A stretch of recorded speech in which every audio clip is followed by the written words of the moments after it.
I made one turn and the camera slammed into the steering wheel. All right, we made it. Holy cow. All right, anyways. Okay, so I've got my two tripods. I am holding you with one of them and I'm holding the other in my other hand, and I really thought that I'd be able to like hold a light or something, but to what may be a surprise of yours, I do not have 3 arms. So let me get to my spot and then you'll be able to see me again. So I'm out here in my spot. Phone is the only lighting I got for now, but I'm gonna get set up here. What a camera angle. I've got my R6, I've got my 15 to 35 f 2.8, and the 15 millimeter focal length is gonna be super cool. One of the photos that I saw that I was really into, they had the couple holding a lantern underneath the veil, underneath the bride's veil, and I thought that was sick.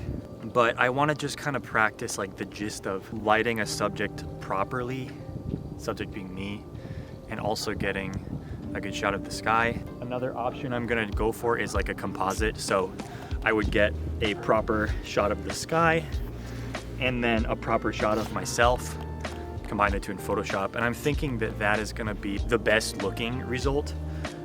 But I also don't want to venture into like super fake territory because that's just kind of not my brand, you know what I mean? There's a lot of like exposure rules that you can follow. And don't get me wrong, they're good to follow, but I kind of learn better through just experimentation. ISO is kind of touchy. I know a lot of people are like super, don't bring the ISO up too high because it's gonna be noisy. With these mirrorless cameras, my ISO goes up to 102,400. Obviously that would be disgusting, but like that means that the higher ISO numbers that used to be like crazy on a DSLR, you know, like 8,000 is not that bad. It's really not that bad. I'm gonna fire off a first shot here, 8-second exposure at f2.8, and I will adjust the ISO as needed. All right, so hopefully as you can see here, these are my settings, 8-second exposure at f2.8. I have my ISO set to 1600 right now. You put that bad boy in manual focus and you turn on peaking or whatever the hell it's called. I think it's peaking. And so you see like all those yellow specks. Those are the stars that my camera is currently saying are in focus. So it's just barely behind infinity. And then I also use a remote.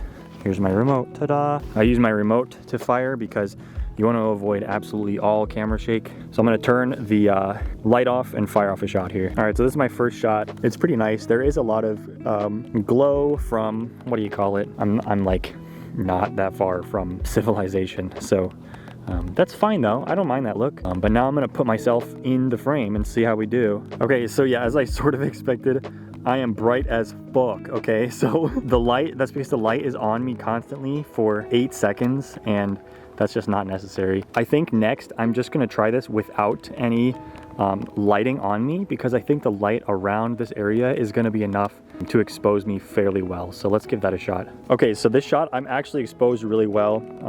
Just imagine I'm not in a Carhartt jacket and sweatpants here and I'm in a wedding suit or a wedding dress and you'll get the picture, right? So I'm gonna kind of adjust my composition and take another shot, see how we go from there. All right, so I adjusted for a vertical composition here just to get more of me and the sky in frame. I do quite like this one, but again, I'm not in focus. So I think the biggest issue in my mind with not compositing the two photos is that you have to choose what's in focus. But to me, I want the stars to be sharp because that's what makes the astrophotography cool and not just like, oh, it's a night sky and like the stars kind of suck.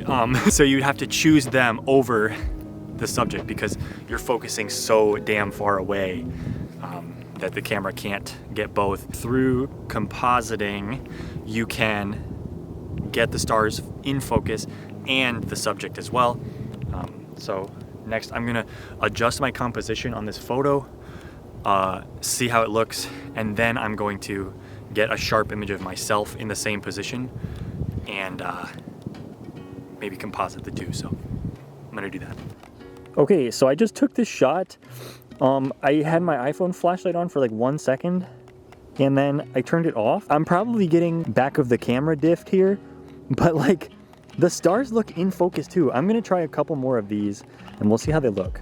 Here's another shot with the iPhone flashlight. I actually edited these with Amber 2.0 from Nathan Chansky, so shout out to him. And then I finally have the final composited image.